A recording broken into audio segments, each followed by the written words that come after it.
Bumi datar itu sederhana, mudah dipahami, sesuai logika, sesuai pemahaman indera manusia, dan sesuai kitab agama. Disadari atau tidak, mulainya kesadaran masyarakat akan bumi datar. Pelan tapi pasti semakin banyak rakyat yang semakin kritis dan mulai mempertanyakan apa yang diajarkan kepada mereka selama ini. Terbukti di akun-akun fakta, bahkan di akun NASA, sekalipun banyak yang berkomentar bahwa itu fake, CGI, tipuan, dan lain-lain. Bangkitnya kesadaran bumi datar tak bisa dianggap remeh. Bukan sensasi, bukan trending topik yang sebentar muncul lalu hilang tak bersisa.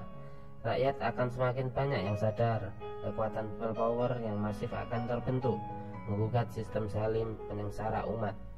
Di saat semakin banyak rakyat sadar akan bumi datar, manusia akan kembali pada konsep ketuhanan, karena telah mengetahui hakikat dan tujuan hidup di bumi ini apa. Tak lagi mengira ia adalah makhluk bebas yang tak mau diatur. Debu dari debu angkasa tak bertuhan. Manusia akan berubah menjadi lebih baik.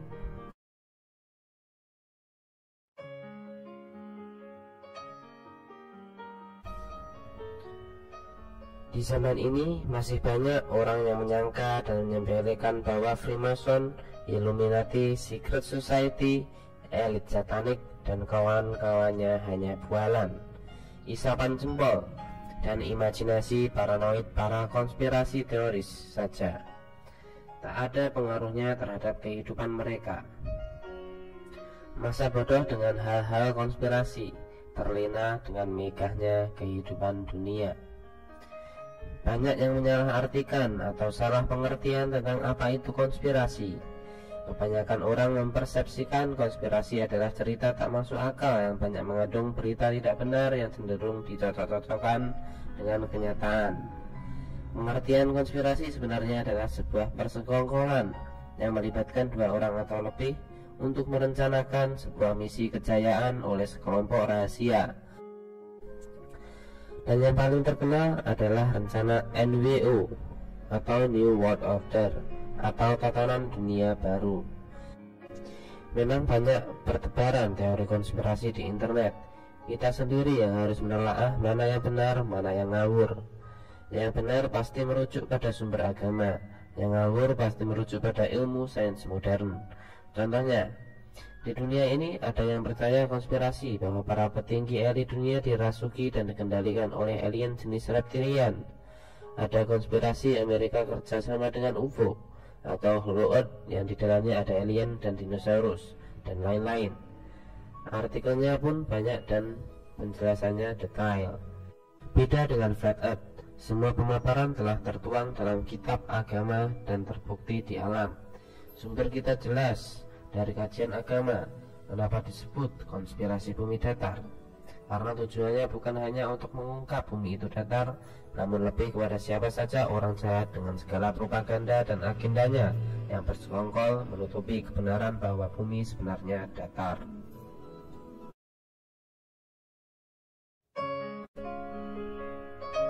Pertanyaan awam yang baru mendengar Flat Earth yang sering dan pasti selalu muncul akibat doktrinasi sains modern. 1. Kalau bumi datar, nggak ada siang dan nggak ada malam dong. Ini sebab karena kita telah didoktrin bahwa matahari itu besar sekali dan mampu menyinari seluruh permukaan bumi yang datar. 2. Kalau bumi datar, apakah planet-planet lain datar?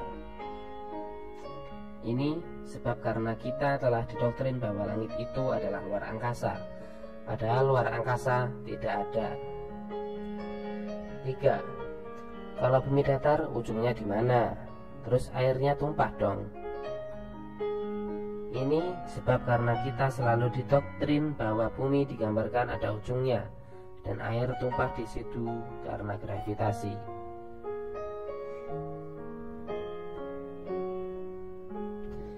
Pertanyaan-pertanyaan di atas timbul akibat pemahaman heliosentris yang dihubung-hubungkan dengan konsep bumi datar geosentris.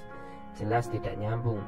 Bumi itu diam, tak bergerak, pusat semesta, benda-benda langit berputar di atas bumi. Bumi bukan piringan tipis melayang-layang di luar angkasa.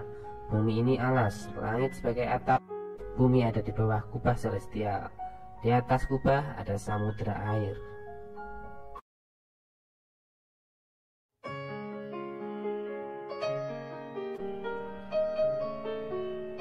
Terkaan-terkaan orang awam yang belum mempelajari bumi datar. 1. Bumi adalah piringan pipih yang melayang di luar angkasa. 2. Air akan tumpah di pinggiran bumi. 3. Tak ada siang dan malam, dan matahari terlihat di malam hari. 4. Semua planet dan benda langit bulat kecuali bumi. 5. Tak akan bisa terjadi gerhana. Dan terkaan-terkaan lainnya. Orang awam sering menganggap para flatter bodoh dengan mengabaikan penjelasan fenomena-fenomena alam di atas. Padahal semua sudah kita bahas. Tak hanya teori, namun percobaan, observasi, dan fakta lapangan. Pernyataan-pernyataan awam di atas wajar, mengingat logika mereka telah diprogram dengan hal-hal luar angkasa. Maka pemahaman, persepsi, dan imajinasi mereka spontan menerjemahkan bumi bentuknya datar, namun melayang-layang di luar angkasa dengan air tumpah di pinggiran. Pendidikan tak pernah adil dan tidak fair dalam membahas geosentris. Tak pernah dibahas secara terperinci. Pendidikan cenderung mencemooh, menyindir, dan mencap pemahaman geosentris zaman dahulu sebagai pengetahuan yang primitif, bodoh, terbelakang, kuno, dan lain-lain. Bahkan di buku-buku digambarkan bumi datar dengan air tumpah di pinggirannya, dan dengan gencar menjejali siswa dengan hal-hal luar angkasa. Jangan salahkan sekolahnya, jangan salahkan gurunya, jangan salahkan pemerintah, tapi salahkan sistemnya. Pakem pendidikan dari elit global.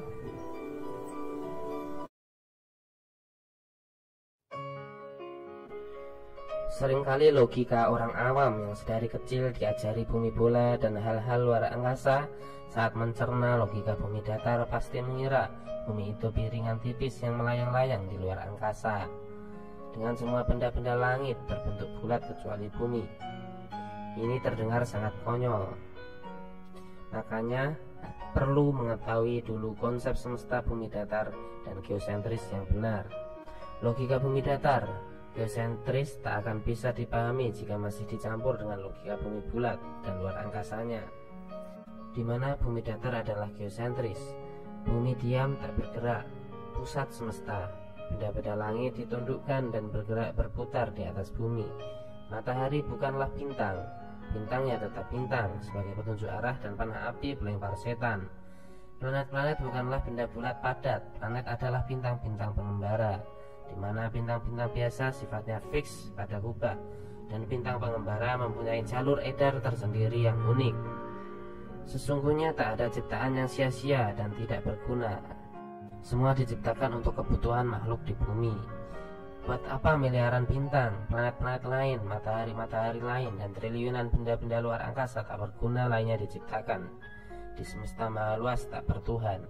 Untuk alien, coba pikir lagi dan perdalam dari segi agama juga. Anda akan mengetahui eksistensi dan tujuan Anda hidup di bumi ini apa.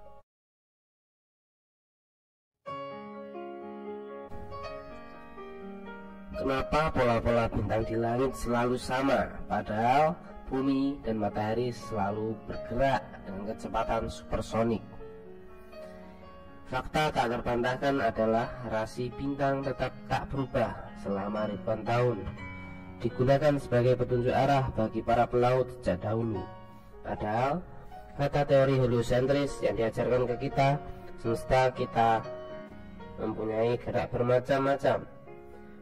Bumi berotasi di porosnya, bumi berevolusi terhadap matahari, matahari mengelilingi galaksi induknya. Lalu kenapa rasi bintang tak berubah dan tak berpindah padahal gerakan tata surya kita sudah mencapai jarak jutaan mungkin miliaran kilometer selama ribuan tahun? Lantas ada bantahan, cahaya bintang yang terlihat di langit sebenarnya adalah cahaya 1 juta tahun yang lalu. Karena saking jauhnya sumber cahaya, dan cahaya memerlukan waktu untuk berjalan mencapai penglihatan kita. Apakah ini masuk akal? Dan apakah ini bisa dibuktikan? Membuat cahaya di jarak tertentu Misal ada yang membuat cahaya di ujung sabang, kira-kira berapa menit, berapa jam cahaya tersebut untuk sampai ke ujung Merauke.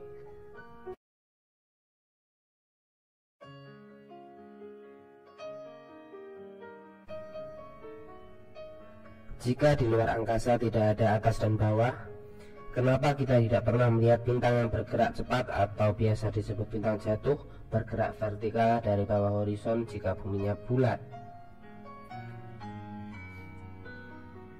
Dalam kosmologi kuno, keadaan atas dan bawah sudah sangat jelas. Atas itu langit dan bawah itu bumi. Langit sebagai atap yang terpelihara, yang dibangun, ditinggikan, kokoh tanpa retak. Sedang bumi sebagai alas dan pondasi. Bintang ada di langit terdekat, fungsinya hanya 3, yaitu sebagai penghias langit dunia, sebagai petunjuk arah, dan sebagai panah api pelempar setan yang ingin mencuri berita dari langit. Surat Al-Mulk ayat 5, ulama pakar tafsir Qatadah As-Sadusi mengatakan, sesungguhnya Allah hanyalah menciptakan bintang untuk 3 tujuan: sebagai hiasan langit dunia, sebagai pelempar setan, dan sebagai petunjuk arah. Barang siapa yang meyakini fungsi bintang selain itu, maka ia berarti telah berkata-kata dengan pikirannya semata. Ia telah mendapatkan nasib buruk, menyia-nyiakan agamanya, dan telah menyusah-nyusahkan berbicara yang ia tidak memiliki ilmu sama sekali. Dari sini Qatadah melarang mempelajari kedudukan bintang. Begitu pula Sufyan bin Uyainah tidak memberi keringanan dalam masalah ini.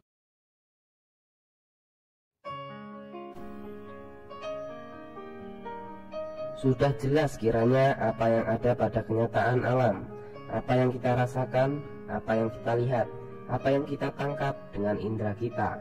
Bumi diam, matahari, bulan, dan bintang-bintang berjalan di langit, ditundukkan bagi kehidupan di bumi. Seperti yang tertuang dalam kitab agama, khususnya Al-Quran, banyak dari ayat yang menjelaskan mataharilah yang berjalan pada garis edarnya. Bumi diam, ditahan agar tidak bergeser. Kalau bumi bergeser, pasti akan hancur. Tak ada satupun ayat menyebutkan bumi berputar maupun berjalan.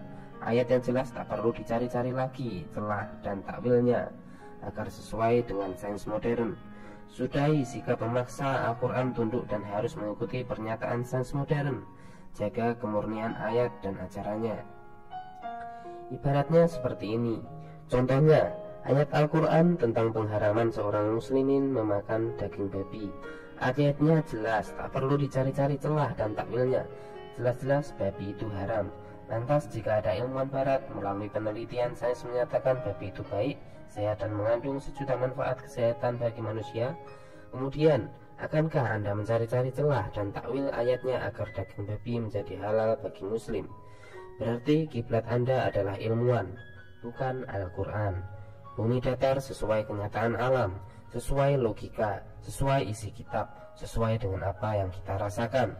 Tak ada keraguan atas semua itu.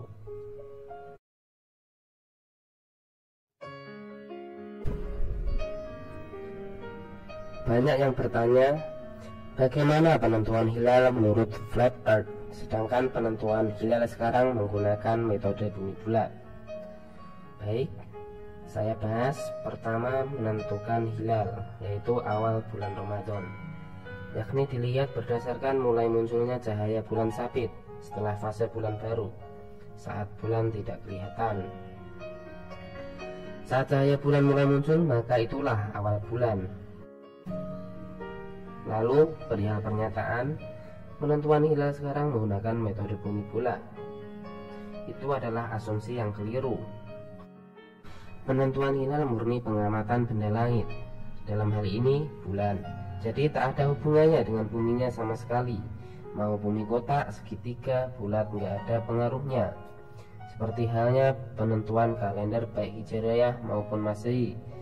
Semua itu ditentukan berdasarkan pengamatan benda-benda langit, pergerakan matahari, perubahan bentuk bulan maupun perpindahan rasi bintang. Tidak sama sekali menurut asumsi pergerakan perputaran bumi. Bumi tak ikut andil dalam hal-hal tersebut. Lawang buminya dari dulu tetap diam tak bergerak, tak ada perubahan. Toh sebelum bumi bulat dipropagandakan di seluruh dunia, manusia sudah bisa membuat kalender. Hanya asumsi Anda saja yang melencengkan secara sistematis oleh sains modern.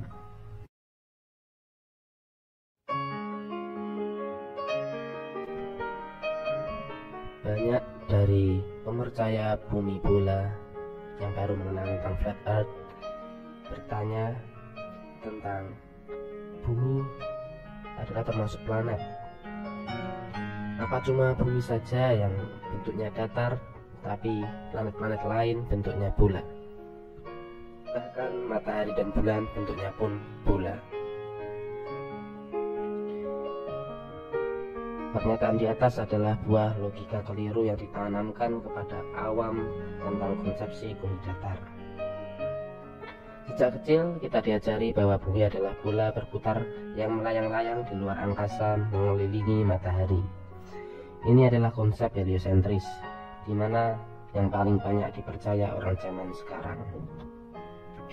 Saat orang baru mendengar bumi itu datar, otomatis logika mereka salah mengartikan konsepsi bumi datar, yakni logika heliosentris dikawinkan dengan logika geosentris. Ini jelas berlawanan, berbeda 180 derajat dan tak akan pernah nyambung.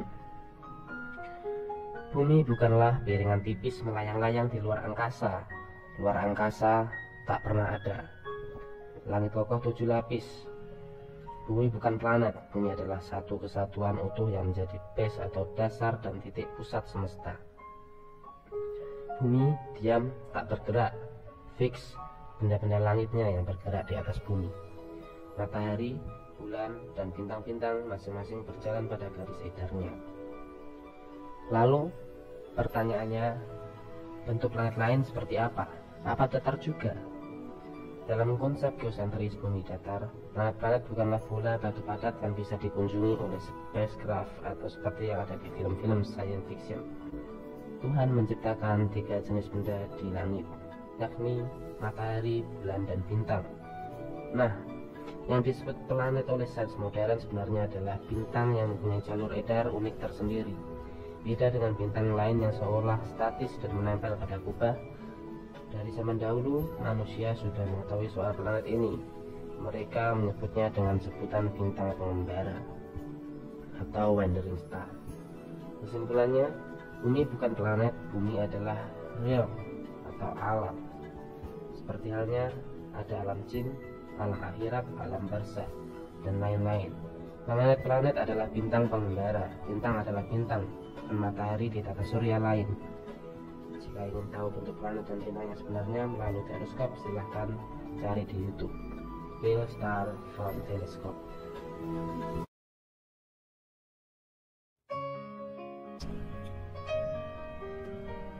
Bayangan lurus memanjang hanya mungkin terjadi pada permukaan datar serta sumber cahaya lokal atau dekat. Terbukti di alam maupun percobaan dan pengamatan benda serupa. Bayangan lurus memanjang tak mungkin bisa terjadi pada permukaan cembung atau lengkung. Ini adalah fakta alam dan fakta lapangan.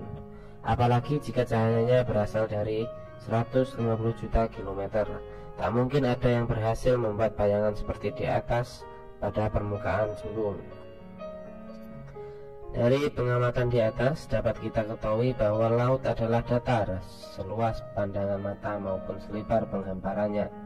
Intinya, bukti-bukti bumi datar sifatnya observable, bisa diamati, bisa dilakukan percobaan maupun eksperimen, dan terbukti secara harfiah di alam, tak hanya berupa dugaan dan teori.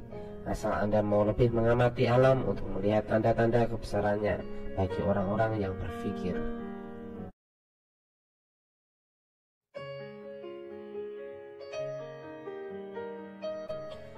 Seharusnya bila bumi globe, kompas akan berfungsi normal di kedua kutub bumi, karena kedua kutub memiliki kuat medan magnet yang sama.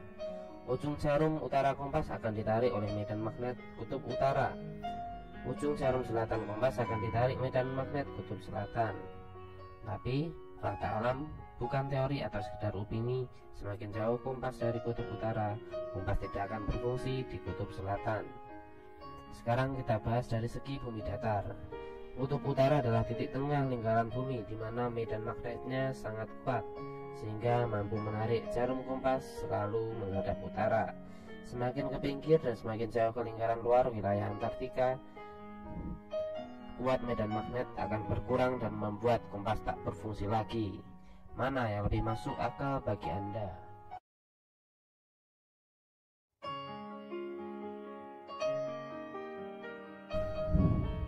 Pusat bumi, Ka'bah atau kutub utara? Sebetulnya tak ada dalil Quran maupun hadis yang menyebutkan dan membahas soal Ka'bah di Mekah sebagai pusat bumi. Yang diketahui lewat dalil-dalil hanyalah Ka'bah sebagai pusat kiblat arah sholat umat Islam, serta Ka'bah di Mekah letaknya lurus sejajar dengan Baitul Ma'mur. Ka'bahnya penduduk langit, di langit ketujuh.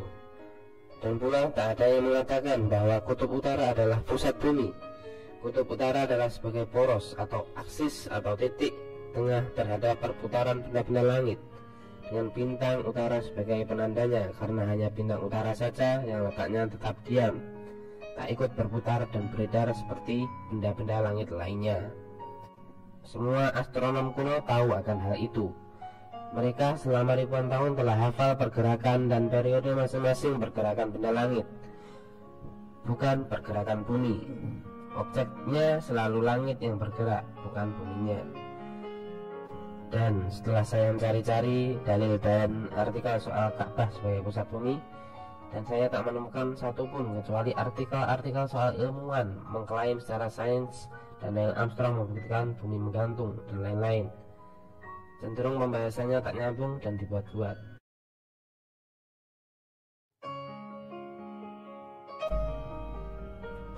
Bumi adalah sistem tertutup, tak akan ada yang bisa meninggalkan bumi.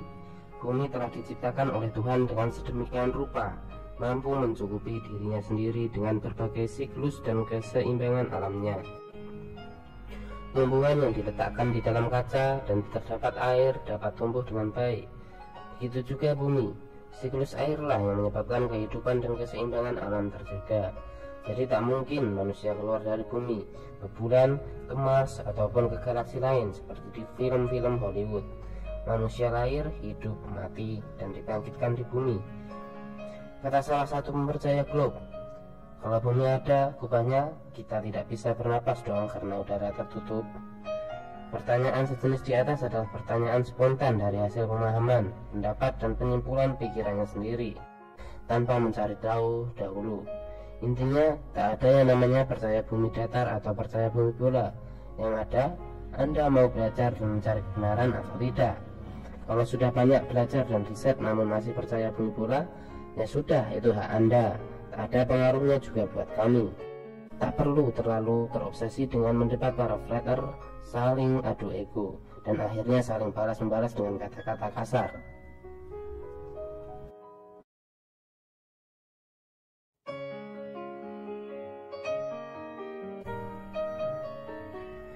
Pemahaman keliru yang banyak dipercayai masyarakat adalah Allah berada di mana-mana. Berdalih bahwa Allah tak sama dengan makhluknya, yakni tak membutuhkan tempat.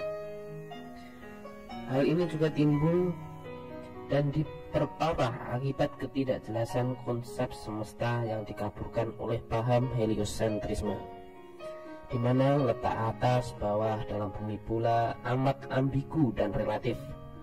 Letak 7 lapis langit pun tak jelas adanya di mana dan bagaimana. Apalagi menjelaskan air di atas langit ketujuh, tak akan masuk di logika. Ini adalah pemahaman yang jelas-jelas bertentangan dengan kitab dan amat berpotensi menjauhkan manusia dari ketuhanan. Lebih percaya sains modern ketimbang agama. Entah faham Allah ada di mana-mana ini sejak kapan timbul dan disebarkan sehingga banyak menyebar dan menjadi konsep berpikir di masyarakat umum. Padahal di Al-Quran tak ada satupun yang menyebut Allah ada di mana-mana. Tapi di Al-Quran banyak disebutkan bahwa Allah ada di atas langit ketujuh dan arsy Allah berada di atas air. Semua ulama sepakat akan hal ini. Sebagai muslim, kita wajib mengimani Allah berada atau bersemayam di atas arsy di langit ketujuh. Yang tidak boleh adalah memikirkan atau membayangkan dengan akal sendiri bahwa Allah di sana sedang duduk, melayang dan sebagainya. Cukup imani karena akal manusia terbatas. Dalam konsep bumi datar geosentris semua sudah jelas. Atas bawah tak lagi ambigu. Bumi di bawah sebagai alias langit kokoh dibangun dan ditinggikan sebanyak 7 lapis. Di atas langit ketujuh ada samudera air, dan arsy Allah di atas samudera air ini.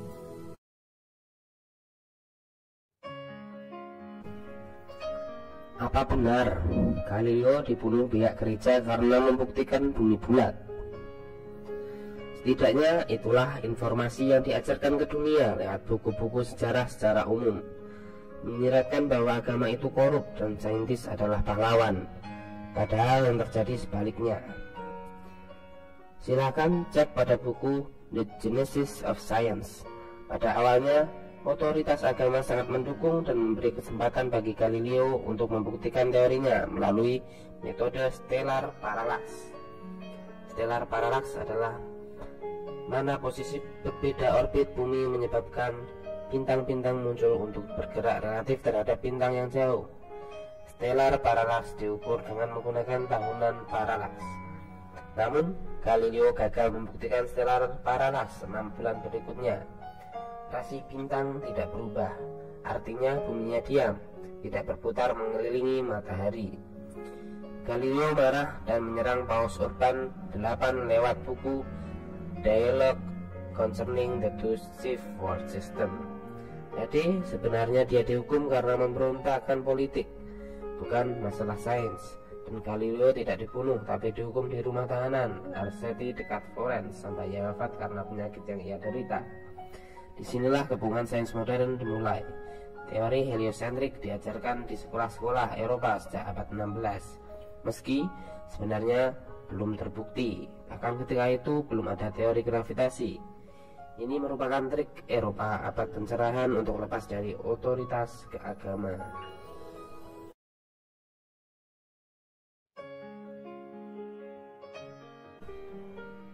Hal yang paling tak masuk akal dalam teori atmosfer bumi bola antara non-vakum, yaitu ruang berisi udara, dan vakum, yaitu ruang hampa yang tanpa batas atau lapisan apa-apa tapi baik-baik saja. Udara tidak tersedot keluar ke luar angkasa. Ini adalah ketidakmungkinan yang nyata. Vakum dan non-vakum pasti butuh penghalang yang padat. Kalau tidak, maka vakum akan menyedot habis udara di ruang non-vakum yang berisi udara. Ini adalah fakta. Lalu, teori mereka mengatakan bahwa ada gravitasi yang dengan ajaib dan hebatnya mampu menahan atmosfer seluruh bumi agar tidak tersedot keluar angkasa. Oke, kalau itu memang teorinya, tapi prakteknya mana? Percobaan di bumi yang bisa membuktikannya mana? Adakah yang bisa membuat percobaan vakum dan non-vakum tanpa pembatas padat? Kalau ada yang bisa, dia patut diberi hadiah Nobel. Flatter selalu membuat percobaan-percobaan langsung maupun observasi alam yang membuktikan bumi datar, tak hanya teori saja.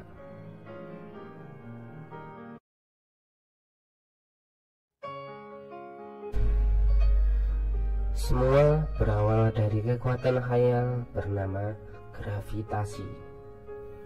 Hebatnya, gravitasi ini dia bisa jadi jawaban dan merupakan penyokong utama teori heliosentris.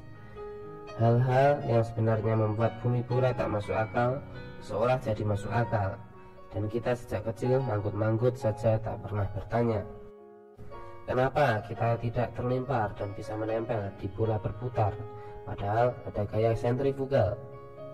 Kenapa air bisa melengkung padahal sifat dasar air selalu datar? Kenapa bumi mampu menarik semua benda tanpa kecuali? Mungkinkah batu bisa menarik daging? Kok bisa antara vakum, yaitu luar angkasa, dan non-vakum, yaitu udara bumi, tanpa ada batas padat, namun udara di bumi tidak tersedot? Semua pertanyaan di atas bisa dengan simpel dijawab karena adanya gravitasi. Padahal gravitasi sendiri banyak menemukan kejanggalan yang tak bisa dijelaskan, bahkan oleh Newton sebagai pencetusnya. Mirisnya, gravitasi sudah dianggap sebagai hukum fisika, padahal malah banyak melawan hukum alam, hukum fisika, dan kenyataan lapangan. Gravitasi adalah gaya paling aneh dan tidak konsisten yang pernah dijelaskan dalam sains. Gaya ini begitu spesial dan bersifat relatif, mampu melawan hukum-hukum fisika lainnya. Contoh sederhananya adalah membuat air melengkung dan membuatnya menempel pada bola. Jika gravitasi prinsipnya menarik semua benda tanpa kecuali, ibarat batu menarik daging, gaya tarik tanpa gaya tolak, kenapa ada benda yang tak bisa ditarik gravitasi? Seperti balon helium, jutaan ton awan di langit, kayu pada air, dan lain-lain. Jawabannya simple, semua karena berat jenis. Yang berat jenisnya lebih ringan akan berada lebih atas. Biasa timbul pertanyaan, kalau nggak ada gravitasi terus yang membuat kita menempel atau jatuh ke bumi apa? Mudah sekali, yakni berat jenis kita lebih besar dari mediumnya, yaitu udara. Kita bukan menempel atau tertarik, kita tidak butuh gaya apapun untuk berdiri dan berjalan di bumi, karena bumi bukan bola berputar dengan kecepatan supersonik. Yang pasti harus ada suatu sebab kenapa kita bisa menempel. Dalam bumi datar atau hamparan, Tuhan telah menjadikan bahwa hakikat atas dan bawah telah jelas. Jatuh pasti ke bawah, naik pasti ke atas. Atas adalah langit, bawah adalah bumi. Tak perlu dibingungkan dengan logika atas bawah pada bumi pula yang ambigu. Jika gravitasi salah, berarti gravitasi tidak ada atau tidak berlaku di alam. Bumi tidak memerlukan gravitasi untuk menahan semua yang di dalamnya. Jika demikian, maka bumi bukan bola berputar. Jika bumi bukan bola berputar, maka konsepsi heliosentris salah. Konsepsi alam yang diajarkan kita selama ini ternyata salah. Lalu sekarang, riset. Apa tujuan orang-orang ini berbohong tentang konsepsi alam?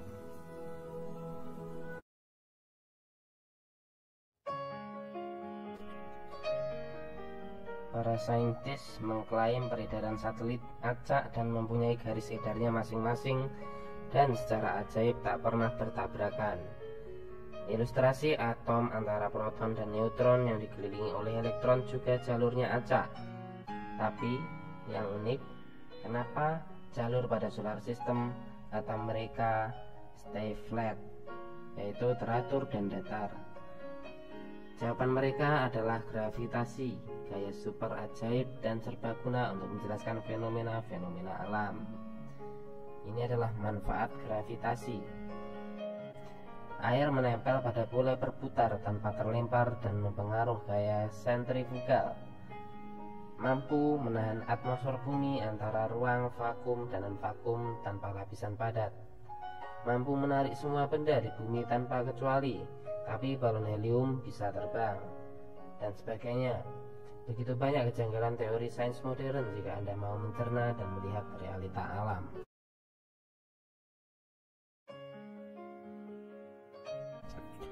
Gravitasi adalah gaya paling aneh dan tidak konsisten yang pernah dijelaskan dalam sains. Gaya ini begitu spesial dan bersifat relatif, mampu melawan hukum-hukum fisika lainnya. Contoh sederhananya adalah membuat air melengkung dan membuat menempel pada bola. Jika gravitasi prinsipnya menarik semua benda tanpa kecuali, ibarat batu menarik daging, gaya tarik tanpa gaya tolak, kenapa ada benda yang tak bisa ditarik gravitasi? Seperti balon helium, jutaan ton awan di langit, kayu pada air, dan lain-lain. Jawabannya simpel, semua karena berat jenis. Yang berat jenisnya lebih ringan akan berada di atas. Biasanya timbul pertanyaan, kalau nggak ada gravitasi terus yang membuat kita menempel atau jatuh ke bumi apa? Mudah sekali, yakni berat jenis. Kita lebih besar dari medianya, yaitu udara. Kita bukan menempel atau tertarik. Kita tidak butuh gaya apapun untuk berdiri dan berjalan di bumi, karena bumi bukan bola berputar dengan kecepatan supersonik. Yang pasti harus ada suatu sebab kenapa kita bisa menempel. Dalam bumi datar atau hamparan, Tuhan telah menjadikan bahwa hakikat atas dan bawah telah jelas. Jatuh pasti ke bawah, naik pasti ke atas. Atas adalah langit, bawah adalah bumi. Tak perlu dibingungkan dengan logika atas bawah pada bumi bulan yang ambigu. Jika gravitasi salah, berarti gravitasi tidak ada atau tidak berlaku di alam. Bumi tidak memerlukan gravitasi untuk menahan semua yang di dalamnya. Jika demikian, maka bumi bukan bola berputar. Jika bumi bukan bola berputar, maka konsepsi heliosentris salah. Konsepsi alam yang diajarkan ke kita selama ini ternyata salah. Lalu sekarang riset, apa tujuan orang-orang ini berbohong tentang konsepsi alam?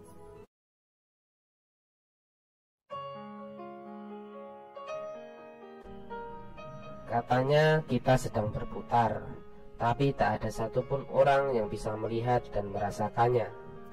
Katanya bumi bulat, tapi tak ada satupun orang yang bisa menemukan dan mengukur lengkungan bumi. Dan mereka yang mengatakan bumi datar dan diam dianggap gila. Intinya, indera manusia tak akan berbohong. Apa yang kita rasakan itulah kenyataan. Tak perlu diributkan dengan jutaan teori saintifik yang seolah benar dengan angka-angka fantastisnya, namun nol besar dalam pembuktian alam. Rumus hanyalah rumus, angka hanyalah angka. Teori dan angka-angka sains modern sudah benar, rumus dan hitungannya sudah benar, namun dibuat berdasarkan asumsi yang salah. Dasarnya sudah keliru, yakni asumsi bumi bulat. Satu-satunya cara menemukan lengkungan bumi adalah dari gambar-gambar CGI NASA, film-film science fiction, serta kamera fisheye lens. Dan satu-satunya cara merasakan bumi bergerak adalah saat terjadi gempa. Selain itu, bumi damai, diam, dan tenang. Sayangnya kita hidup di generasi lemah yang emosional, lebih suka meluapkan emosi spontan daripada berpikir memahami sesuatu, merasa paling benar, merasa paling tahu, arogan dengan ilmunya, sehingga mudah meremehkan dan menghardik orang lain.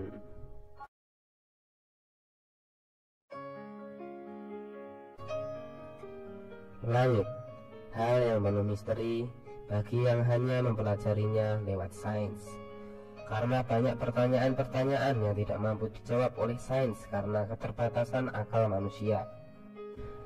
Namun, 1400 tahun lalu, melalui Islam sudah banyak menjelaskan tentang langit, baik melalui Al-Quran maupun hadis. Hanya saja kita jarang membaca dan memahaminya karena teralihkan oleh fantastis dan hebatnya teori sains modern. Oke, sekarang kita bahas langit menurut kajian Islam. Langit terdiri atas 7 lapis dan dibagi 3 bagian, yakni langit atas bumi, langit alam malaikat, dan langit alam ketuhanan. 1. Langit bumi adalah langit kita sekarang yang berwarna biru, tempat turunnya hujan sampai batas langit pertama. 2. Langit alam malaikat adalah setelah langit pertama sampai langit ketujuh. Di sini dihuni oleh para malaikat dan para nabi yang ditemui oleh Rasulullah saat peristiwa Isra Mi'raj di masing-masing langit. Dan di masing-masing batas langit ada pintu yang dijaga malaikat. 3. Langit alam ketuhanan. Tak ada satupun makhluk yang mampu menembus alam ketuhanan ini karena ada batas. Di atas langit ketujuh ini terdapat samudra air dan arsy Allah di atas air. Saat Rasulullah ke langit ketujuh, beliau menunggu di langit ketujuh, tepatnya di Sidratul Muntaha, untuk menerima perintah sholat. Susunan fisik bintang ada di langit pertama. Matahari dan bulan ada di lapisan langit berbeda, belum diketahui. Lapisan langit ketujuh adalah kubah atau firmamen, atau batas alam malaikat dan alam ketuhanan, dan di atas itu ada samudra air. Wallahu a'lam.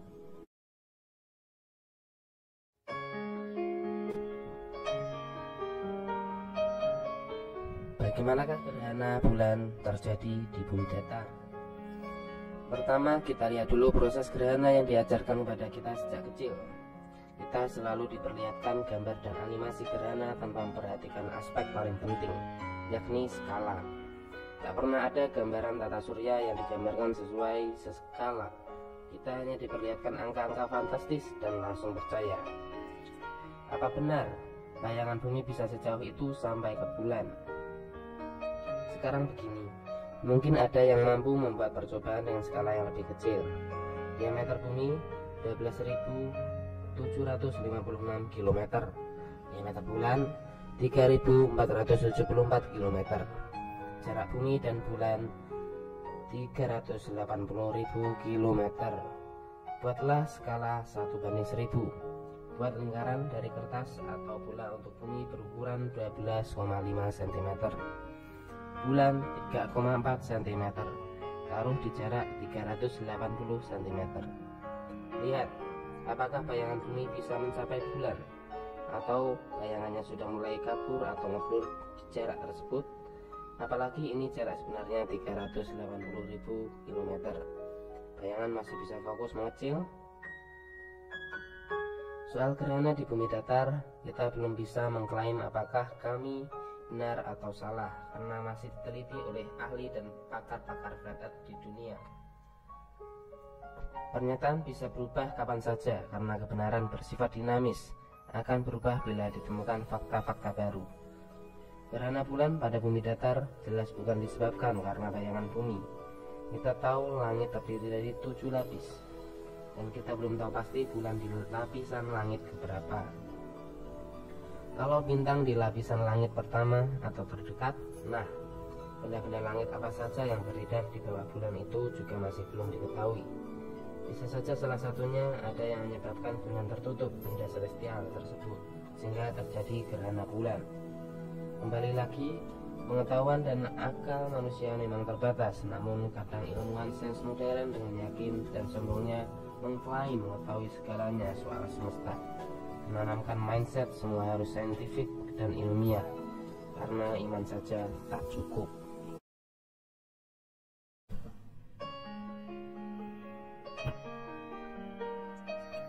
Dalam mitologi kuno ada yang disebut Rahu atau Rahwana atau The Black Sun, atau istilahnya Dewa Kegelapan. Kalau di flat earth kami menyebutnya benda celestial, bisa menutupi matahari, bisa menutupi bulan, bahkan yang disebut gerhana Venus juga oleh benda celestial tersebut. Gerhana matahari bukan tertutup bulan, walau pada saat gerhana matahari posisi bulan dan matahari berdekatan. Gerhana bulan bukan tertutup bayang-bayang bumi, walau posisi gerhana bulan persis pada konjungsi oposisi atau garis lurus. Maka akal manusia zaman dahulu bahkan sampai zaman sekarang berpikir seperti konsep gerhana yang selama ini diajarkan. Padahal zaman dahulu sekali orang sudah bisa menjelajah dunia tanpa kompas, apalagi GPS, apalagi dongeng satelit. Orang zaman dahulu sudah sangat mengenal astronomi dengan sangat baik. Jangan mengira zaman kita adalah zaman keemasan manusia, bukan sama sekali. Banyak zaman manusia yang lebih unggul yang dikisahkan dalam Al-Quran dengan pengetahuan dan teknologi, mungkin lebih maju dari zaman kita. Lalu benda apakah benda celestial itu? Wallahu alam.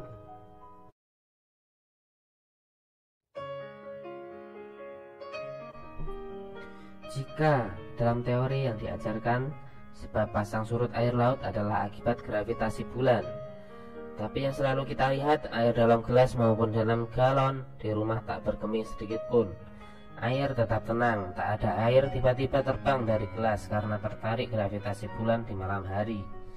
Bulan mampu menarik air laut yang sebegitu banyak sehingga menyebabkan air pasang, namun tak mampu menarik air dalam gelas yang sedikit. Ini terbukti pseudosains, yaitu teori tanpa bukti. Sedang dalam flat earth, air pasang disebabkan karena pengaruh elektromagnetik alam serta gerak matahari dan bulan yang beredar di atas bumi. Kuncinya ada di air laut yang mengandung garam. Air garam adalah penghantar listrik yang sangat baik. Ada percobaan di YouTube membuktikan air garam dan didekatkan magnet, air pun melakukan gerak yang unik.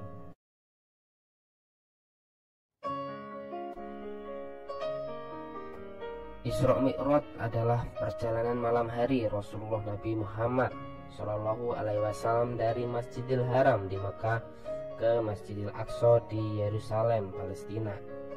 Kemudian dilanjutkan menuju langit. ke Sidratul Muntaha dengan tujuan menerima wahyu Allah Subhanahu wa Ta'ala.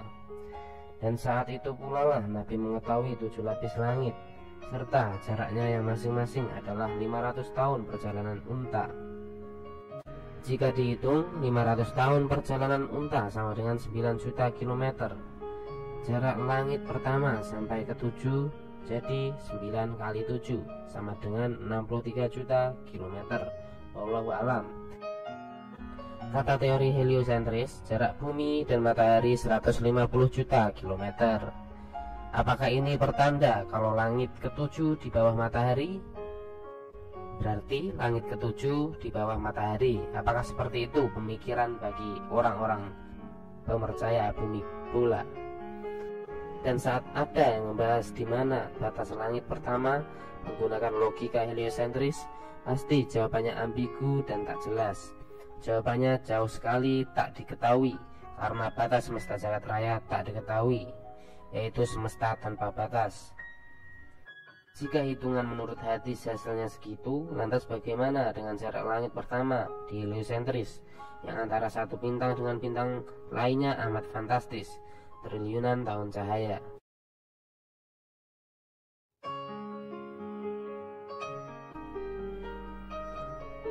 Jika di bumi ada kubah, kenapa meteor bisa tembus?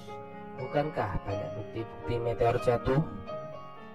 Itu adalah salah satu pernyataan yang diutarakan bagi orang-orang yang belum pernah atau belum paham tentang konsep flat earth. Kita harus bisa membedakan mana fakta dan berita propaganda. Faktanya, tak ada satupun yang pernah melihat meteor jatuh membentuk kawah raksasa. Kita selalu ditunjukkan teori dan gambar-gambar CGI dari pendidikan, media-media, film-film, dan lain-lain. Diajarkan berulang-ulang sehingga masyarakat merasa familiar akan hal itu dan menganggapnya sebagai fakta. Meteor jatuh atau seberkas cahaya terang dari langit baru terlihat di ketinggian 100 km dan meledak seolah menabrak sesuatu pada ketinggian 30 km. Tak pernah ada yang sampai membuat lubang di bumi. Lalu, bagaimana dengan bukti-bukti kawah yang katanya akibat meteor? Lubang-lubang seperti itu hanya bisa diakibatkan oleh dua hal. Pertama, lubang akibat ledakan nuklir. Kedua, lubang-lubang tersebut bisa juga diakibatkan peristiwa lensing. Kawah-kawah tersebut dipropagandakan sebagai kawah akibat meteor yang jatuh ke bumi, yang juga menyebabkan dinosaurus punah 65 juta tahun yang lalu. Lalu kalau cahaya amat terang yang jatuh yang disebut meteor itu, apa kalau bukan seperti penjelasan para saintis? Jawabannya ada di kitab suci Anda. Bintang bukanlah matahari di galaksi lain. Matahari kita bukan bintang. Planet adalah bintang. Bintang adalah bintang. Dalam kitab suci, bintang ada 3 fungsi, yaitu sebagai penghias langit dunia, sebagai petunjuk arah, dan sebagai panah api pelempar setan yang ingin mencuri berita langit. Dalam hal meteor ini, kemungkinan adalah panah api pelempar setan yang mengejar setan sampai ke bumi. Wallahu a'lam bishawab.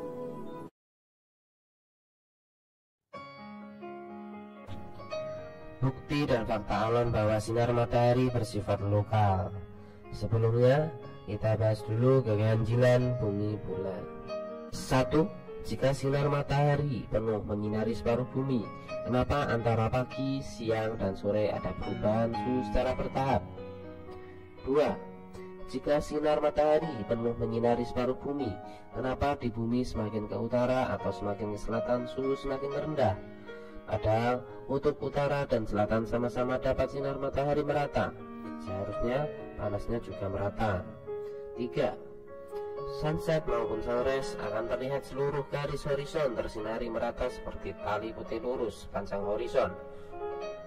4. Sinar matahari seharusnya sejajar karena sinar matahari yang jauh. 5. Tak pernah tertulis di kitab suci agama manapun bahwa matahari pusat semesta. Itu adalah keganjilan dari teori bumi bulat. Lalu, Bukti dan fakta alam bahwa matahari berjalan dan sinarnya bersifat lokal. 1. Terdapat perbedaan suhu antara pagi, siang, dan sore. Hotspot atau area panas selalu mengikuti perjalanan matahari. 2. Karena panas dan sinarnya yang lokal, maka jangkauan sinar dan panasnya hanya ribuan kilometer, membuktikan dan masuk akal bila daerah khatulistiwa lebih hangat daripada kedua kutub. 3. Kenyataan sunset maupun sunrise, sinar matahari terlihat lokal dan sinarnya mengecil berjalan mengikuti peredaran matahari. 4. Sinar matahari yang menyela awan terlihat bersudut, tak sejajar. 5. Matahari kecil, berjalan, bumi pusat semesta. Disebutkan di banyak kitab agama, khususnya agama Samawi.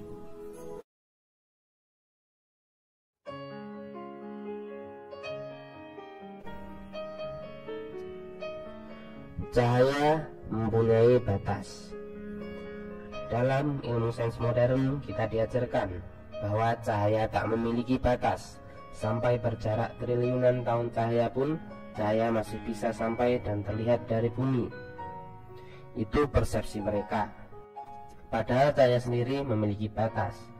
Contoh percobaan sederhana. Anda membuat api unggun pada lapangan bulat berukuran 100 meter. Api unggun diibaratkan matahari, dibuat di salah satu gawang, dan di gawang lain Anda menggantung bola, diibaratkan planet bumi. Dan hasilnya, cahaya tak akan mampu menyinari bola tersebut. Itu hanya jarak 100 meter. Matahari kita dari bumi katanya berjarak 150 juta kilometer. Namun ajaibnya mampu menyinari bumi sebegitu terangnya saat siang hari. Fantastis sekali. Tak peduli seterang apapun intensitas cahaya itu, tetap memiliki batas jangkauan cahaya, tak mampu menyinari dengan jarak fantastis. Percobaan di atas menggunakan sifat cahaya matahari dengan asumsinya adalah dari api. Cahayanya normal, bukan bersifat sorot atau laser. Dan hebatnya, mampu menyinari benda-benda dengan jarak ratusan, ribuan, bahkan jutaan kilometer. Jika cahaya tak memiliki batas, mungkin saya bisa mengarahkan senter dari rumah ke arah bulan, sehingga bulan menjadi purnama karena senter saya. Laser aja nggak sampai. Jawabannya simpel, matahari dekat, berjalan, dan bersinar secara lokal, menghasilkan siang yang begitu terang di bumi.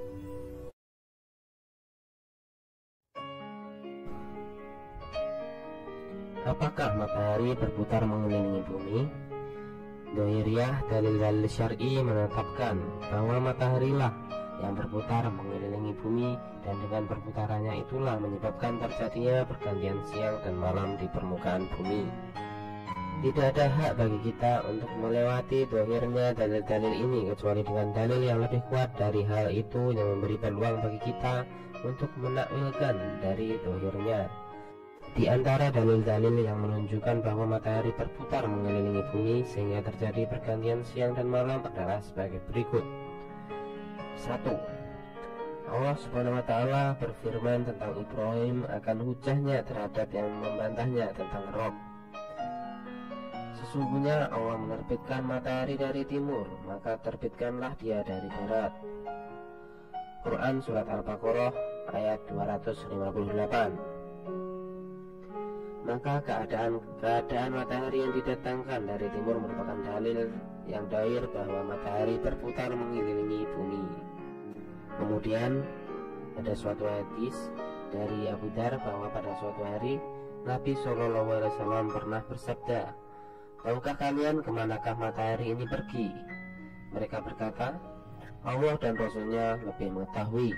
Beliau bersabda, "Sesungguhnya matahari ini berjalan sehingga sampai ke tempat peredarannya di bawah arsy.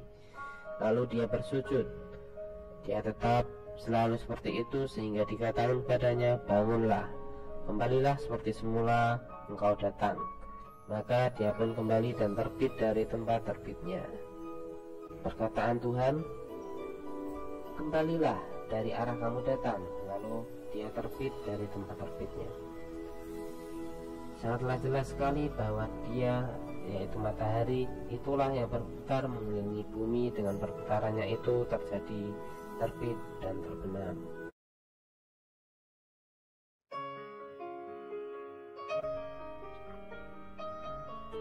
Globe Earth tak memiliki penjuru. Ini bertentangan dengan keterangan di dalam kitab-kitab suci. Contohnya pada Al-Quran surat Ar-Rahman ayat 33 yang artinya, hai jamaah jin dan manusia, jika kamu sanggup menembus penjuru langit dan bumi, maka lintasilah. Kamu tidak dapat menembusnya kecuali dengan kekuatan. Juga dalam Alkitab, yaitu pada Markus pasal 13 ayat 27 yang berbunyi, ia akan mengutus malaikat-malaikat untuk mengumpulkan umat pilihannya dari keempat penjuru bumi, dari ujung-ujung bumi ke ujung-ujung langit. Demikian adalah kutipan dari ayat-ayat dari kedua kitab suci. Bumi memiliki 4 penjuru. Bentuk bulat tak memiliki penjuru. Ini hanya salah satu. Sangat banyak sekali pertentangan sains modern dengan apa yang telah tertulis di kitab suci. Seakan kitab suci dipaksa untuk tunduk kepada kemahabenaran sains. Disadari atau tidak, tafsiran kitab suci zaman sekarang adalah berkiblat pada sains, bukan sebaliknya. Mengarang dan berteori dahulu, lalu mencari ayat yang sekiranya cocok. Tidak ada yang cocok, tafsirkan sampai cocok. Seharusnya mempelajari dan berkiblat pada kitab suci dahulu, baru membuktikan dengan tanda-tanda di alam. Ingatlah, tak ada satupun ayat di kitab suci, Al-Quran maupun di Bible yang mengatakan bumi bulat dan berputar mengelilingi matahari, kecuali ayat yang dicocok-cocokkan.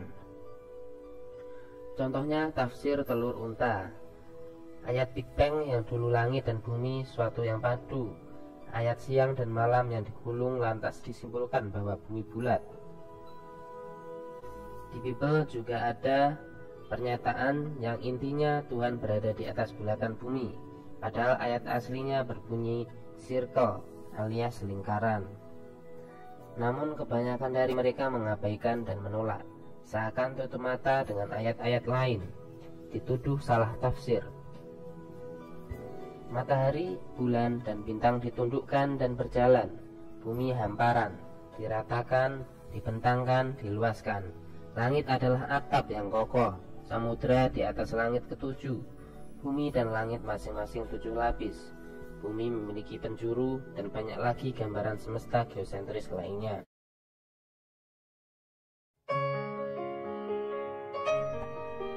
Benarkah kata Zakir Naik bumi itu bulat menurut Quran surat An-Nazi'at ayat 30? Pernyataan Dr. Zakir Naik tentang bentuk bumi bulat ini dijadikan dalih atau pembelaan bagi para pemercaya bumi bulat. Benarkah yang Dr. Zakir Naik bilang bumi berbentuk telur unta menurut Quran surat An-Nazi'at ayat 30? Pertama, kita lihat riwayat Zakir Naik. Beliau lahir 18 Oktober 1995 di Mumbai.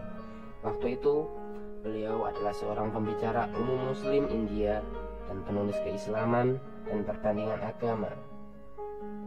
Secara profesi, ia adalah seorang dokter medis, memperoleh gelar Bachelor of Medicine and Surgery dari Mahasiswa.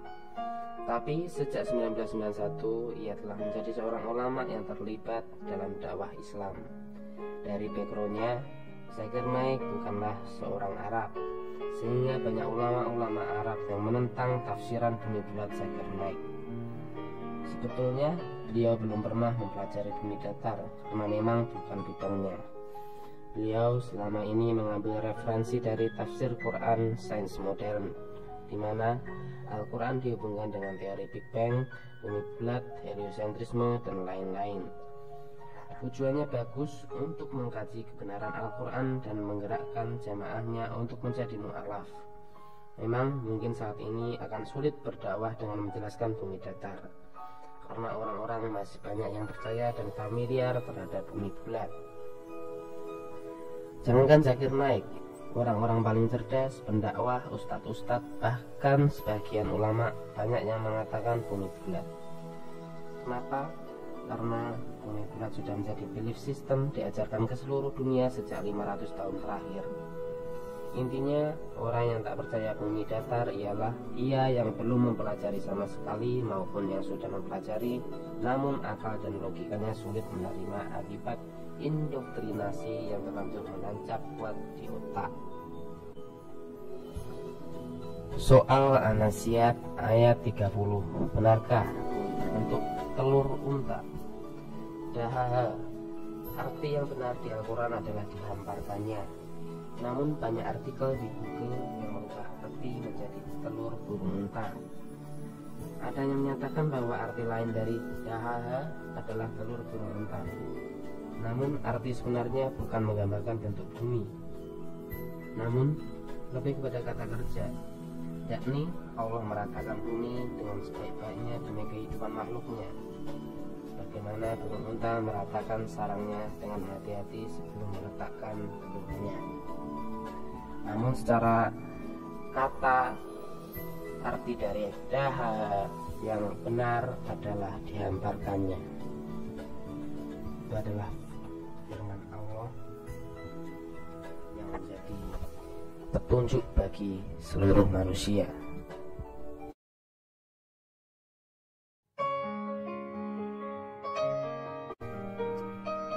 Apakah alien itu ada di flat earth? Kita harus memahami konsep dasar flat earth dahulu. Dalam flat earth tak ada luar angkasa, galaksi-galaksi lain tak ada tata surya lain, tak ada planet-planet lain. Planet adalah bintang, matahari bukanlah bintang, bintang adalah bintang. Semua bergerak berputar di atas bumi yang datar. Bisa disimpulkan jika galaksi dan lain-lain tak ada, maka alien ini tak mungkin berasal dari planet atau galaksi lain. Pastinya dia dari bumi juga. Namun makhluk apakah alien sebenarnya? Jika Anda pernah belajar agama, pasti dalam kitab Tuhan menciptakan 3 makhluk berakal, yakni malaikat, jin, dan manusia. Malaikat jelas bukan alien, apalagi manusia. Nah, tinggal satu, yakni jin.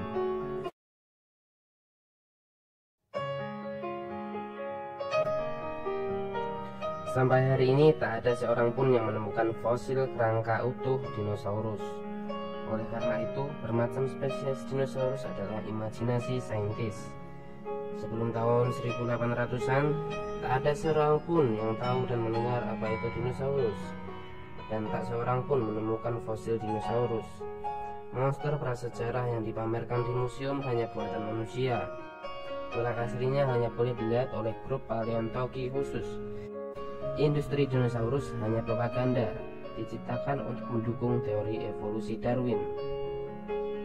Tahukah Anda bahwa lebih banyak artefak atau peninggalan barang-barang, fosil atau tulang belulang manusia raksasa, namun selalu disita oleh pemerintah dan lenyap entah kemana, sengaja ditutupi dari masyarakat dunia dengan membuat makhluk imajiner bernama dinosaurus. Ciptaan akal manusia amatlah terbatas, tak akan mampu menandingi kesempurnaan alamiah dan makhluk ciptaan Tuhan semesta alam.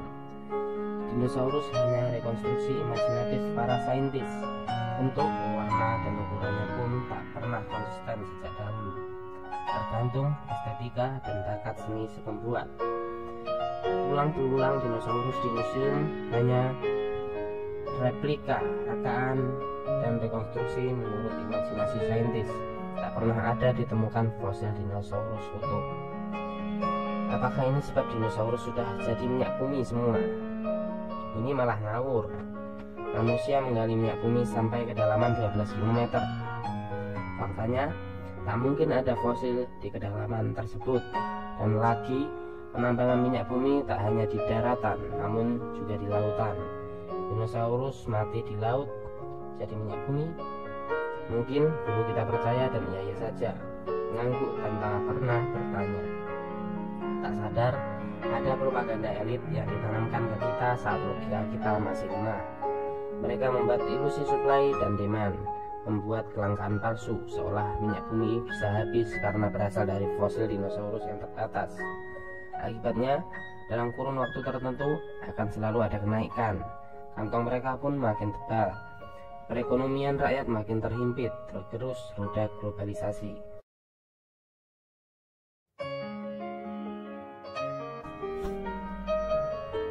Energi itu melimpah, energi itu free, energi itu murah.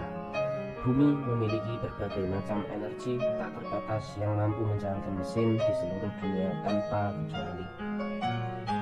Namun oleh segelintir orang, energi dunia dipusatkan pada BBM, seolah BBM adalah bahan bakar paling bagus, paling kuat, dan paling mampu menghargai mesin, paling bernilai dan juga sifatnya terbatas alias langka. Ini merupakan ilusi supply demand atau membuat kelangkaan palsu. Jika Anda pernah berpikir, jika manusia sudah mampu membuat kendaraan dengan tenaga surya, bahkan ada yang berbahan bakar air dan alternatif bahan bakar murah lainnya, namun tak pernah dikomersialkan dan dibuat secara massal, maka mesin-mesin dengan bahan bakar BBM yang sampai sekarang dibuat terus tanpa henti. Seseorang yang menguasai sumber energi dunia, maka dia juga akan memegang kendali dunia. Mereka tak pernah peduli dengan Anda, tak peduli dengan orang-orang miskin, tak peduli dengan seluruh rakyat yang merasakan dampak mahalnya BBM. Mereka akan terus menyedot kering uang dan tenaga rakyat dunia demi keuntungan mereka. Mungkin memang energi gratis tak ada, tapi paling tidak energi itu murah.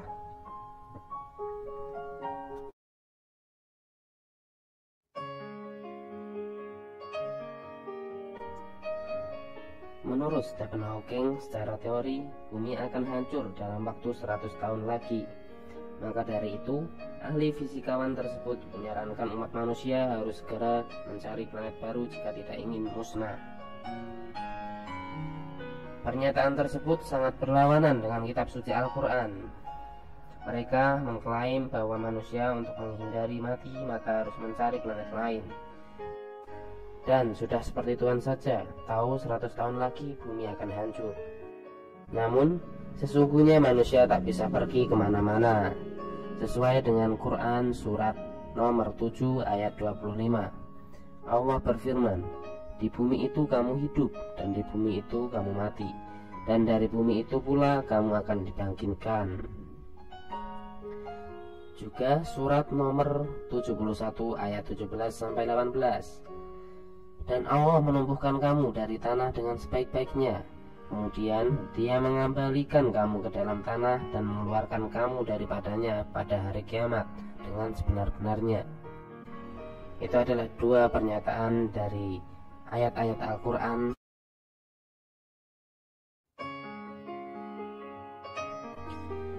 Bagaimana mereka tahu komposisi atau isi dari permukaan-permukaan bulan jika mereka tak pernah mendarat ataupun menggali permukaan di bulan? Ini disebut imajinasi sains. Sains modern maha benar, tak pernah mendarat di bulan, tak pernah menggali di permukaannya, tapi sudah sangat tahu lapisan-lapisannya. Mengklaim juga lapisan-lapisan di bumi, padahal manusia hanya mampu menggali sampai 12 km. Mengklaim struktur dan komposisi planet-planet lain juga. Dan Anda harus percaya karena ini kata ilmuwan.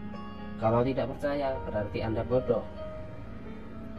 Fakta alam yang kita rasakan dan tak terbantahkan adalah air selalu datar, lingkungan tak pernah ditemukan, dan pengukuran menurut jari-jari bumi pula selalu gagal.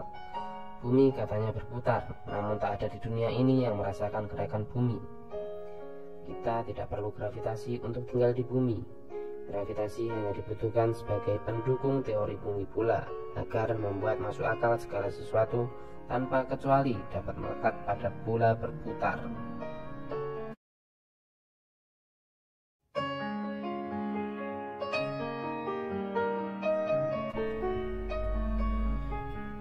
Satu pertanyaan simpel bagi yang percaya bumi bulat. Jika bumi bulat mempunyai dua kutub, yaitu utara dan selatan, pastinya mempunyai dua medan magnet yang sama di kedua kutubnya. Lantas pertanyaannya, Kenapa kompas semakin ke selatan semakin tak berfungsi alias tak bekerja? Jawabannya simpel. Medan magnet terkuat di bumi datar adalah di kutub utara. Semakin jauh tentunya semakin melemah medan magnetnya. Kutub utara adalah poros atau aksis atau tengah-tengah lingkaran bumi datar yang tegak lurus dengan tempat bintang utara, the North Star atau Polaris, di mana semua benda langit berputar mengelilingi bumi kecuali si bintang utara ini. Intinya itu saja. Kutub utara adalah pusat energi elektromagnetik terkuat di bumi. Semakin jauh dari pusat medan elektromagnet, tentunya pengaruhnya semakin melemah dan hilang.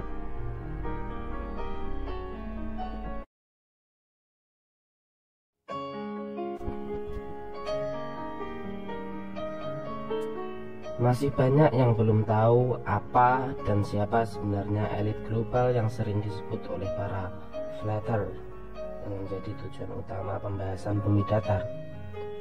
Termasuk pertanyaan, buat apa mereka atau NASA berbohong tentang bentuk bumi? Apa untungnya?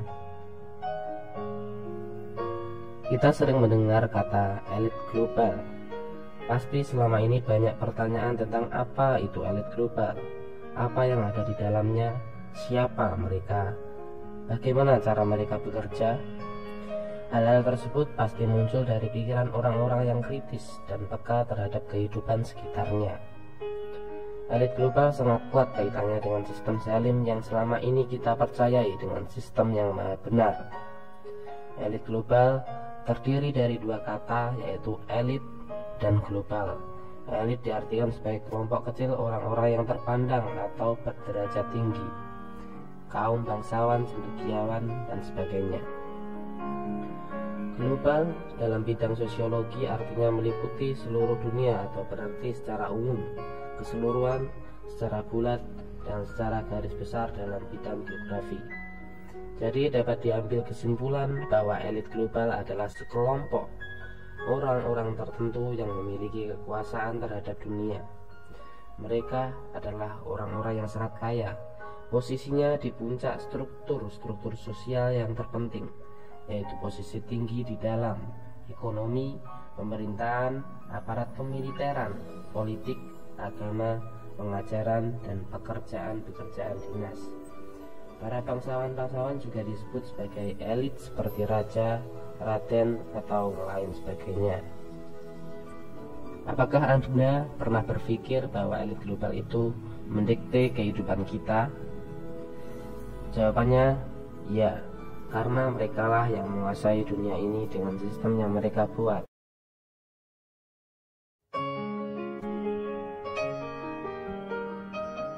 Sampaikan kebenaran kepada generasi selanjutnya.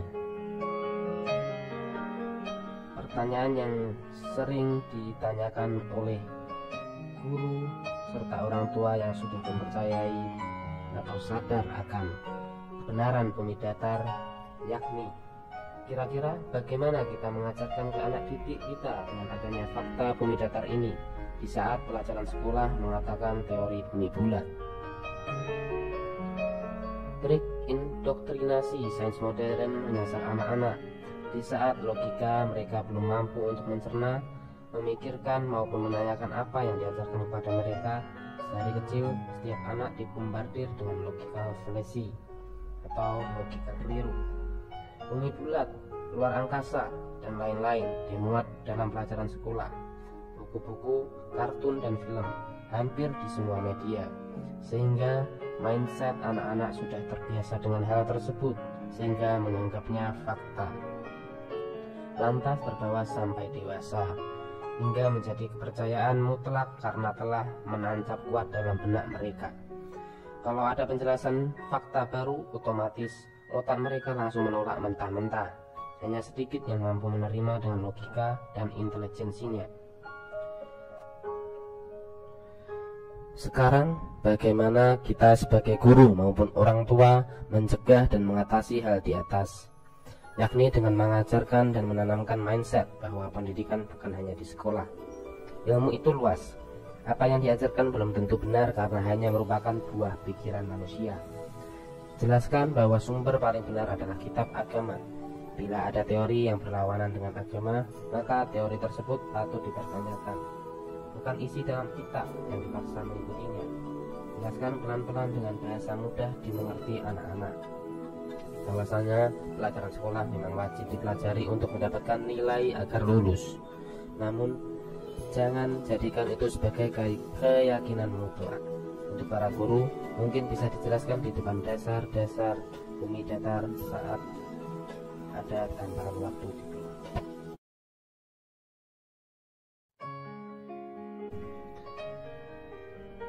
Kesadaran datang dari diri sendiri. Seberapa bijak dan cerdas seseorang itu dalam menerima dan mencerna informasi. Seberapapun Anda adu argumen, berdebat, saling ngotot satu sama lain, tak akan mampu merubah pandangan dan keyakinan orang tersebut. Apalagi jika disertai arogansi bahwa dirinya sudah merasa paling pintar, sehingga dengan mudahnya membodoh-bodohkan orang lain. Sejatinya para flatter telah belajar teori globe bertahun-tahun sejak SD. Lalu dengan logika, intelijen, dan berpikir kritis menemui banyak kejanggalan pada teori globe setelah belajar mendalami flat earth.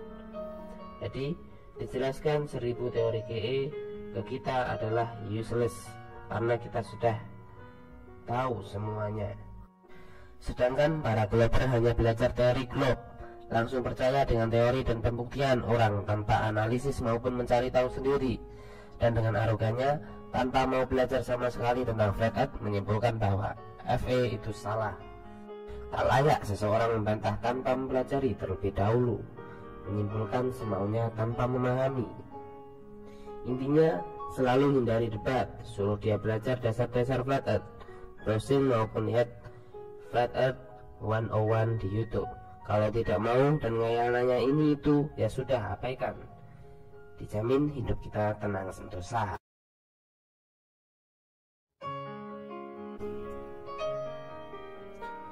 Sedikit review tentang film dokumenter berjudul The Principle. Bagi yang sudah lihat namun kurang paham maupun sulit menangkap inti pembahasannya, perdebatan ilmu semesta memang terjadi sejak lama. Ilmu geosentris bukanlah hal baru. Dalam film dokumenter ini dihadirkan beberapa saintis atau ilmuwan, di mana ada yang mendukung heliosentris dan yang lain menolak heliosentris. Jika Anda paham kedua karakter ilmuwan yang berbeda pendapat, Anda akan paham mana ilmuwan ateis dan mana yang berlandaskan agama. Dijelaskan di mana prinsip Kopernikan telah jelas-jelas menolak adanya Tuhan. Saintis tersebut mengklaim dan percaya diri bahwa telah mengetahui segalanya soal semesta ini, mulai dari Big Bang, evolusi, bumi bola, sampai manusia tidak spesial. Sedang ilmuwan yang lain menolak prinsip Kopernikan, mendukung geosentris. Saintis ini menulis buku berjudul Galileo is Wrong, menjelaskan kejanggalan-kejanggalan serta hukum-hukum fisika dasar yang dilanggar dan tak sesuai realita pada teori heliosentris dan bumi bulat. Di akhir konklusi, kita bisa menyimpulkan satu hal, bahwa teori sains modern hanya tumpukan teori yang terus dibuat untuk mendukung teori-teori sebelumnya. Teori yang di backup teori baru dibuat untuk mendukung teori sebelumnya, tanpa memperdulikan teori sebelumnya yang masih unobservable. Serta ilmuwan filosof heliosentrisme terkesan mengarang dan berimajinasi, berteori sesukanya, tanpa memperdulikan apa isi dan kandungan kitab agama.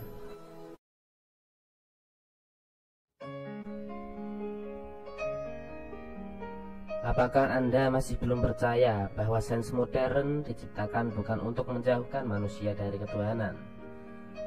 Semesta dari ledakan kebetulan, ledakan membentuk tata surya dan planet-planet. Di dalam planet bumi terbentuk submolekul, berevolusi dari bakteri, ikan, kadal, mamalia, kera, sampai manusia purba, kemudian manusia modern. Semua keteraturan, keseimbangan, dan kesempurnaan alam ini hanya ada secara kebetulan. Benarkah teori-teori pemikiran ilmuwan dan filosof ateis di atas? Terserah pribadi masing-masing. Namun sebagai fitrah manusia, sebagai makhluk ciptaan Tuhan, Coba baca-baca penciptaan alam menurut kitab dan kajian agama. Saya jamin pasti sangat berbeda dari teori di atas. Mana yang lebih Anda imani? Agama dari Tuhan ataukah sains modern?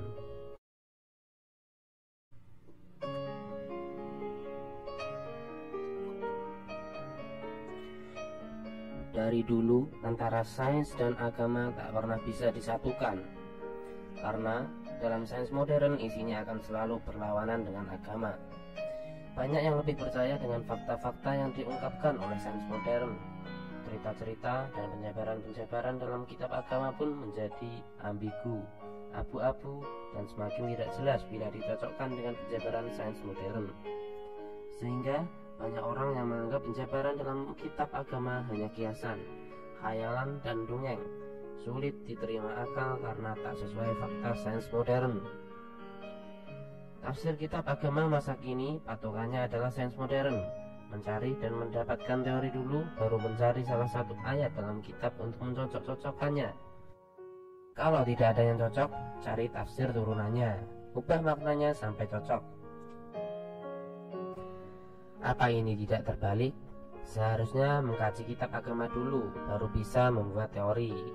Pengetahuan Tuhan atau kitab agama dipaksa tunduk dan mengikuti pengetahuan manusia atau sains modern.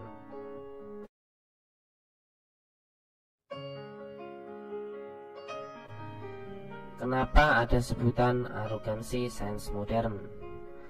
Jawabannya yaitu karena yang mempercayainya cenderung akan merasa arogan, sombong, dan merasa telah mengetahui segalanya.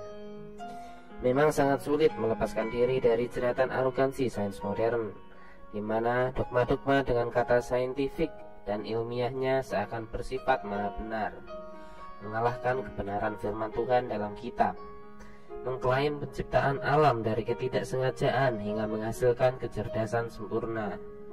Itulah bedanya mempelajari ilmu manusia dan ilmu ketuhanan. Ilmu manusia cenderung membawa kepada arogansi, karena ilmu tersebut mengklaim telah mengetahui segala apa-apa di semesta ini, membuat seolah-olah manusia adalah makhluk paling tahu segalanya dibanding Tuhannya sendiri. Rumus-rumus dan angka-angka fantastis pun dibuat untuk memperkuat pernyataan tersebut. Sedang ilmu ketuhanan pasti akan membawa kepada kerendahan hati, membuat manusia menyadari dirinya tidak ada apa-apanya dibandingkan Tuhannya. Ilmu manusia hanya ibarat setetes air dibanding samudra. Semoga kawan-kawan yang telah belajar flat earth, konsep alam semesta bertuhan, akan lebih bersikap rendah hati, tak memamerkan pengetahuannya, serta lebih mendekatkan diri kepada Tuhan.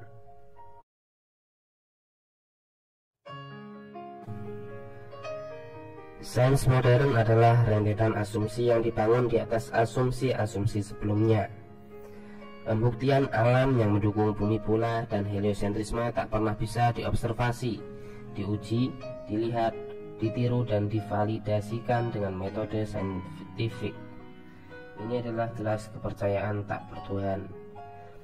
Jika Anda banyak membaca sejarah para filosof atau ilmuwan pencetusnya, kebanyakan dari mereka hanya bermain imajinasi, melamun, lalu tiba-tiba menyatakan teori, ibarat anak SD yang disuruh mengarang bebas cerita pendek.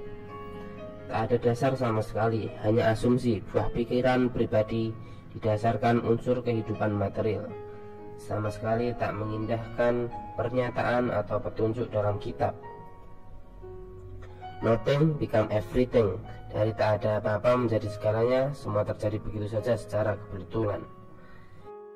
Indoktrinasi sains modern secara perlahan menggusur nilai-nilai kepercayaan masyarakat kepada agama. Teori-teori fantasi beyond the imagination yang di-backup angka-angka fantastis di luar nalar membutakan para lemah iman. Ragu akan hakikatnya sendiri hidup di dunia.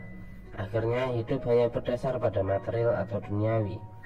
Orang semakin ragu dengan adanya Tuhan, menganggap kisah-kisah dan penjelasan dalam kitab ibarat dongeng, frasa, bahasanya kiasan, karena tak masuk akal bila dibandingkan teori heliosentris. Bumi pusat semesta, bumi kita 7 lapis.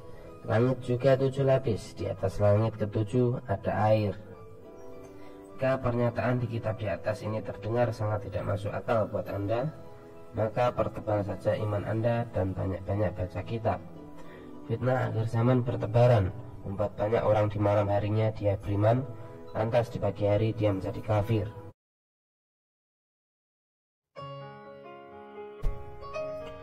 Flat Earth kerap dituduh pseudosains atau ilmu ngawur tanpa dasar. Ini adalah murni tuduhan orang awam yang sengaja tak mau tahu atau belum sama sekali mengetahui apa itu Flat Earth. Mari kita bedakan mana yang pantas disebut sains yang benar dan mana yang sebenarnya pseudosains. Ciri sains sebenarnya yaitu berdasarkan dan mengikuti bukti-bukti nyata yang sudah pasti, terbuka dan menerima kritikan, menggunakan terminologi tepat dengan penjabaran yang jelas dan mudah dimengerti. Klaimnya bersifat konservatif dan sementara, tidak kolot atau ngotot, menyampaikan dan memikirkan bukti-bukti serta pendapat dengan sopan dan bijak, menggunakan metode yang sangat teliti dan berulang-ulang, mengikut sertakan orang-orang setara serta komunitas, melibatkan orang-orang banyak dan umum atau terbuka, mengikuti logika hati-hati dan valid, berubah bila ada bukti-bukti baru. Kemudian ciri-ciri pseudosains: berteori dahulu, berimajinasi dulu, membuat kesimpulan dulu, baru membuktikan di alam. Tak menerima kritikan, teori sudah paten dan tak bisa diganggu-gugat. Menggunakan jargon samar untuk membingungkan dan mengelak dari kebenaran. Klaimnya bersifat besar-besar, yang fantastis, melebihi dan jauh melampaui bukti lapangan. Hanya mengambil bukti yang menguntungkan dan mendukung pendapatnya, mengabaikan bukti yang tak mendukung, percaya pada penghargaan namun lemah pada bukti lapangan. Menggunakan metode cacat dengan hasil yang tak pernah pasti atau tak sama. Penelitian dilakukan badan inkonvensional, menyendiri yang bekerja di isolasi atau tertutup, menggunakan logika yang berubah-ubah dan tidak valid, bersifat dogmatik, keras, tak bisa diubah, tak mau kalah, semua orang wajib percaya. Itu adalah ciri-ciri pseudosains. Maka kita bisa mengambil kesimpulan, siapakah atau teori manakah yang merupakan pseudosains.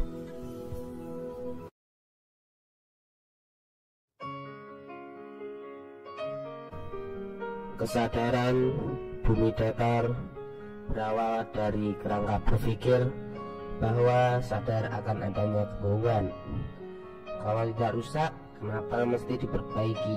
Kalau tak ada sebab, kenapa mesti ada akibat? Kalau ada asap, tak mungkin tak ada api. Kalau tak ada yang janggal, kenapa mesti dikaji ulang? Kalau tak ada kezaliman, kenapa harus menggugat? Pertama, kita harus sadar akan adanya kebohongan. Tak ada lingkungan bumi sama dengan bumi bukan bulat, sama dengan bumi tak berputar, sama dengan bumi tak berevolusi, sama dengan heliosentrik salah, sama dengan otomatis bumi geosentris, sama dengan Big Bang terbantahkan, sama dengan evolusi teori ngawur, sama dengan kita bukan ciptaan kebetulan, sama dengan kita makhluk paling mulia, sama dengan ciptaan sempurna ilahiyah, sama dengan otomati Tuhan itu ada, sama dengan manusia akan bangkit kembali dengan basis agama, sama dengan sadar sepenuhnya, sama dengan terakhir adalah mengetahui musuh akhir zaman sebenarnya. Agenda New World Order menyambut sang Mesias palsu, Al-Masih Ad-Dajjal. Masihkah kita menutup mata dan mengelak? Hati nurani dan pikiran tertutup oleh arogansi diri. Ketahuilah, definisi sombong sebenarnya yakni menolak kebenaran.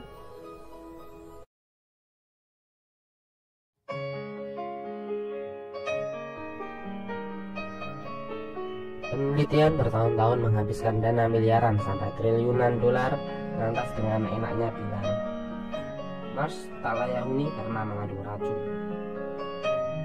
Tapi kembali lagi kepada dogma sains modern, benar. Jadi kita wajib percaya apa kata saintis. Kalau Anda tidak percaya, berarti Anda bodoh. Tapi kasihan juga para astronot yang dilatih untuk survive di Mars. Mereka di PHP.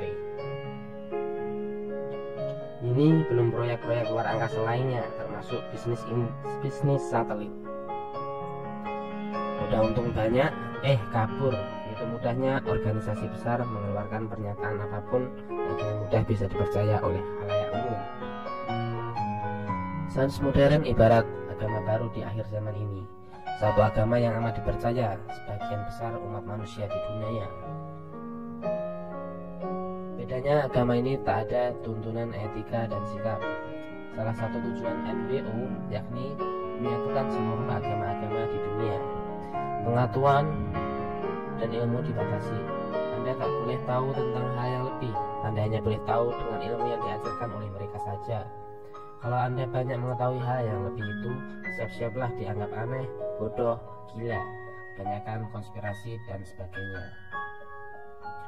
Inilah mindset yang ditanamkan dan diprogramkan kepada otak kita. Trust without testing and questioning everything. Tak perlu bertanya, tak perlu meneliti sendiri, karena sudah ada yang meneliti. Cukup baca buku, dengarkan, dan angguk iya-iya saja. Karena apa yang dinyatakan saintis atau ilmuwan dan apa saja dinyatakan melalui media massa, maka itu sudah pasti benar dan fakta. Padahal realitanya tentu media massa pasti memiliki agenda sendiri yang pasti di dalam apa yang dimuat mengandung kepentingan pihak tertentu yang tujuannya mempengaruhi perilaku khalayak masyarakat demi kepentingan dan keuntungan suatu pihak. Mind control.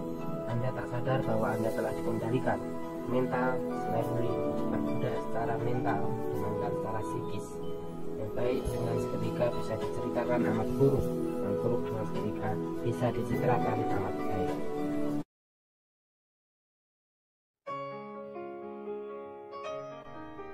Kesadaran flat earth akan semakin meluas di seluruh belahan dunia, bertumbuh secara eksponensial. Satu persatu, sedikit demi sedikit, kebohongan akan terbongkar. Satu kebohongan kecil akan membongkar kebohongan lain yang lebih besar. Bola salju akan terus bergulir semakin besar dan semakin besar setiap harinya. Gugatan people power akan semakin kuat. Salut dengan pesatnya kesadaran bumi datar di Indonesia yang sekarang mencapai nomor 1 di dunia. Padahal masih 1 tahun terakhir flat earth baru dibahas di Indonesia, di mana di negara-negara lain sudah 2-5 tahun belakangan. Di mana di negara-negara lain sudah 2-5 tahun belakangan flat earth sudah santer terdengar. Terima kasih kepada dukungan kawan-kawan yang telah bangun dan sadar serta terus mencari kebenaran. Berkat kalian semualah kesadaran flat earth di Indonesia bisa sebesar ini. Salam people power.